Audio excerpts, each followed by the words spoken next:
Assalamualaikum warahmatullahi wabarakatuh. Bismillah, alhamdulillah, wassalatu wassalamu ala rasulillah wa ala alihi wa ashabihi wa mawalah wa la hawla wa la quwata illa billah, amma ba'du. Sahabat Ansor Prambon dan warga Nahdien dimanapun berada, semoga tetap dalam naungan dan lindungan Allah Subhanahu wa ta'ala.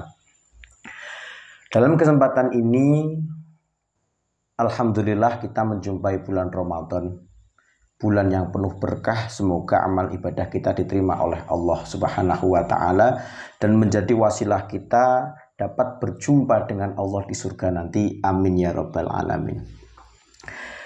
Bulan Ramadan ini termasuk bulan yang sangat mulia. Selain puasa, selain sholat, dan selain berzikir, ada fenomena yang luar biasa di bulan Ramadan yang Al-Quran menjelaskan dengan ayat Syahrul Ramadan alladzi unzila fihil Qur'an hudal linnasi wa bayyinatin minal huda wal furqan.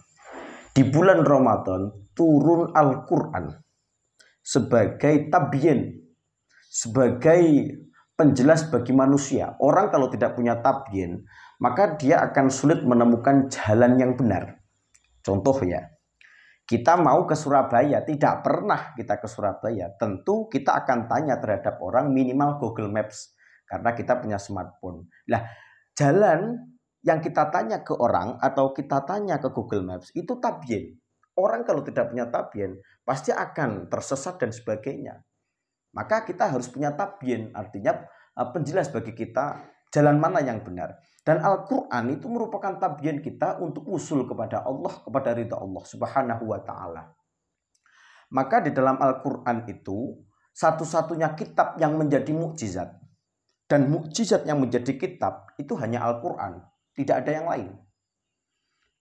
Bahwa ada Zabur, ada Taurat, ada Injil, itu kitab tapi bukan mukjizat. Maka redaksinya secara teks itu bisa diubah oleh tokoh agama pada masa lampau. Tapi Al-Quran tidak bisa. Satu-satunya yang bisa sampai sekarang mulai zaman Rasul dan mutawatir sampai sekarang itu hanya Al-Quran. Nabi Musa alaihi salam ketika diperintah oleh Allah menemuinya, itu 40 hari meninggalkan kaumnya. Kaumnya kafir karena ditinggal oleh Nabi Musa. Yang mengkafirkan Musa As-Samiri. Tapi kita, Nabi Muhammad ketika meninggalkan kita 1400 tahun yang lalu atau 14 abad yang lalu, sampai sekarang kita tetap Islam kok. Kita tetap bersyahadat bahwa Allah itu Tuhan, Muhammad itu Rasul, dan Al-Quran tetap otentik kok. Itu karena mukjizatnya Al-Quran. Maka Al-Quran definisi yang umum apa? Kalamullah al-munazzal ala khatimin nabiyina wal mursalin sayyidina maulana Muhammadin sallallahu alaihi wasallam, yang diturunkan, kalam Allah yang diturunkan kepada Rasulullah Muhammad sallallahu alaihi wasallam.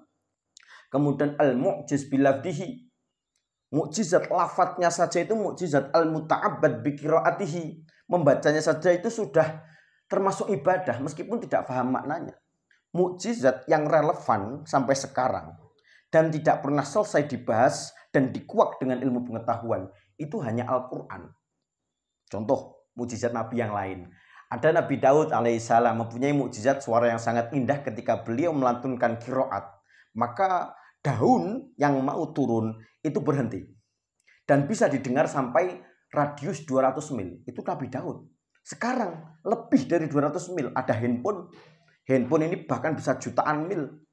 Asal ada jaringan sinyal. Bisa terjawab dengan ilmu teknologi. Nabi apa? Nabi Musa. Nabi Musa bisa membelah lautan saat itu. Media apa yang bisa membelah lautan dan orang bisa menyeberang? Tidak ada. Sekarang ada Suramadu. Kita punya Suramadu. Nabi Nuh membuat bahtera kapal yang sangat besar. Sekarang ada pesawat. Tidak hanya melampaui air, tapi bahkan udara dengan kecepatan yang luar biasa. Artinya mukjizat-mukjizat Nabi terdahulu sudah terjawab dengan teknologi yang solihun fi kulli zaman wa makan dan tidak pernah selesai dibahas dalam berbagai aspek keilmuan, sosial, fisika dan sebagainya. Itu hanya Al-Quran. Al-muta'abbad bi qiraatih, yang termasuk ibadah orang yang melafadzkannya saja. Al-maktub fil masahif, yang ditulis dalam kitab mushaf tertulis dan al-mangkul ilaina bitawatir, dan sampai kepada kita dengan mutawatir. Maka banyak rawi-rawi di dalam Al-Quran. Orang kalau belajar qiraah sab'ah itu ada 14 imam rawi, dan itu mutawatir semua. Orang kalau ingin belajar harus punya sanad yang jelas. Maka Al-Quran, maka silahkan kita beribadah ditingkatkan, sholat juga bisa, puasa pasti, dzikir juga, tapi jangan lupa silahkan membaca Al-Quran. Tidak perlu khatam berapa kali, tidak perlu. Cukup kita membacakan dengan kalem-kalem. Kalau tombo hati itu enek limo, itu salah satunya adalah maca Quran angen-angen sak maknane. Gak usah cepet-cepet, kalem-kalem disinaoni. Lecah pondok ngono kae enggak apa jenenge, enggak banter-banteran buatan, malah digawe ngaji, dimaknani, ada tafsir itu, dimaknani kalem-kalem, dapat 1 halaman, besok lagi 1 halaman lagi, enggak apa-apa, itu sudah bagus. Karena tafakkur sa'atan khairum minal ibadati alfasanatin. Karena tafakkur, memahami saja 1 saatan, 1 waktu saja, itu lebih baik daripada kita ibadah membaca sampai 1000 tahun. Maka silahkan kita tingkatkan, tidak hanya membaca tapi juga memahami. Mungkin cukup sekian dari saya, semoga dapat bermanfaat khususnya bagi saya sendiri. Wassalamualaikum warahmatullahi wabarakatuh.